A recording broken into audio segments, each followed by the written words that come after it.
All right, everybody. Here we have my two daughters, Ava and Nora. Ava is 6, and Nora is almost 4. And we have Zoe's 4 puppies. Easy, Nora. They are doing great. As you can see, they've really livened up since the last video even.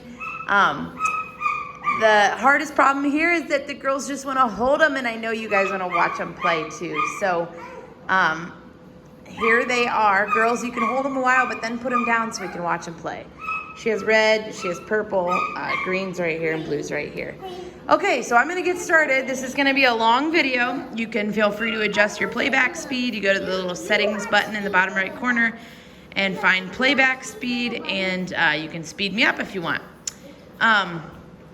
So this is the beginning of the puppy picking process. We are not picking today, but like just gear your family that that's coming up so that when the choice comes, it moves quickly and you're prepared. So I always do this video at 5.5 weeks where I describe the different personalities that I'm seeing.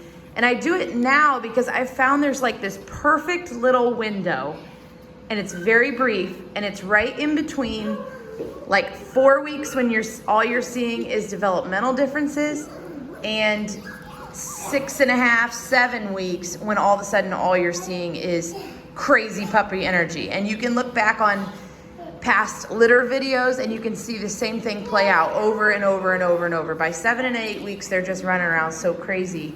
It's really hard to see personalities. So I feel like you get this little window. Hey, do not fight. Put the puppies down and throw toys to them, because we gotta be able to watch them play. Here's purple. So I am going to describe gentle Nora. Describe the differences that I am seeing in personalities. Sorry, 1 second here. Girls, I need to be able to see the puppies, okay? The people want to see their puppies. Gentle. They're fighting over red. Nora, what did I just say? Put them down and let them play so I can watch them. Just for a minute. Anyways, so what I always do to describe personalities is I actually put them in order from most outgoing and energetic to least outgoing and energetic. So why do I do that, and what does that mean? First of all, I always want to say these puppies are all Welsh Terriers. So they're all going to have those Welsh Terrier traits that we all know and love. They are going to be goofy, energetic, outgoing, funny, ornery little terror puppies. They are, every one of them.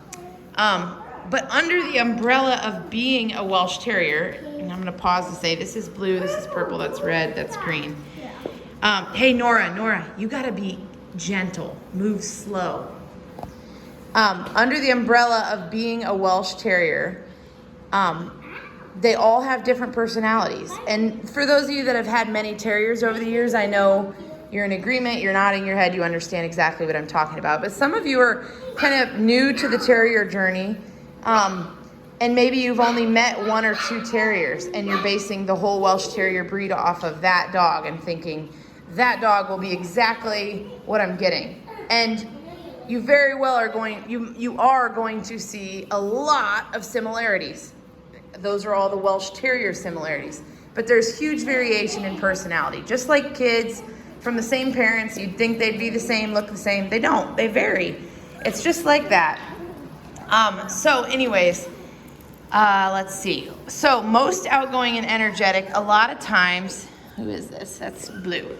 A lot of times the most outgoing and energetic puppy at this age, a lot of times grows up to continue to be a very outgoing, very independent. Sometimes that's usually the alpha dog personality. Actually, I think almost always the most energetic puppy, usually that's an alpha tendency. It doesn't mean that a most energetic one will be an alpha, but an alpha will definitely be one of the more energetic puppies, in my opinion, in a litter. Anyways, and then the more least energetic, quiet, even sometimes shy puppies, which is kind of red in this litter, a lot of times they end up a little bit more easygoing, more laid back, a little more dependent, more submissive. So those are all things to keep in mind as you're picking, especially if you have like an alpha dog at home or something, it's just good to keep that kind of stuff in mind. So I can elaborate more on that if you have specific questions. Sorry for the parenting that's already occurred and will continue to occur in this video. But I always want people to see how much these puppies are really socialized and played with and fought over in our family. Huh, guys? And then Snoopy. And Snoopy, yes. All the dogs. So, without further ado, I'm trying to think if I covered all the stuff I like to. Sorry, it's already been 5 minutes. I'm going to put them in order. It's super easy since there's only 4 and there's 2 and 2. So, my more outgoing female is Purple. She's just been more outgoing. You've kind of seen that in the videos even. Nora, please be gentle. And my more quiet and shy one is Red. She just takes a little longer to warm up. She is very content being snuggled. And Purple's over there. And there's Purple. And they're both super, super sweet. That's just their 2 personalities. Yeah. And then with the boys, Blue is the more outgoing one. He just kind of warms up to things sooner. And Green is definitely just a little bit more cautious about things, slower to warm up to things. There are 2 boys and 2 girls. Yes. So there's Green there. So I know all that talking to describe that, but that's kind of where we're at with personalities. I think you've been able to see that on the videos. The other thing I always like to talk about is size. So Nora, go slower. So these guys, none of them vary terribly much. Red is definitely more on the petite side, probably like not really smaller than everybody else, but just more petite than everybody else. And then Green as well is just a hair more on the petite side. And Blue and Purple are just kind of a little bit chunkier, I guess. Purple is a hair taller, but size is very hard to predict. I always say, like, in Airedale, size can vary like even 12 pounds, but in a Welsh, they really only vary about 3 to 5 pounds most of the time. This is green and that is blue. Yeah.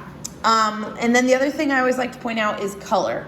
So Welsh Terriers, AKC regulations say they can be either grizzle and tan or black and tan. And it's one of those things, just like the saddle on their back, it comes as the adult hair comes in. So a lot of times their hair, if they're going to be grizzle and tan, it changes at about 6 to 9 months. So it's hard to predict, but I always tell people, like, if you look at the brown on their faces, if it's like a really rich brown, a lot of times that means they are going to be more black and tan versus grizzle and tan, which actually every one of them has pretty rich dark brown on their face. Purple's is a hair lighter, but not really that much. Why are you jumping on But those are all the things I like to point out. Here, red bread.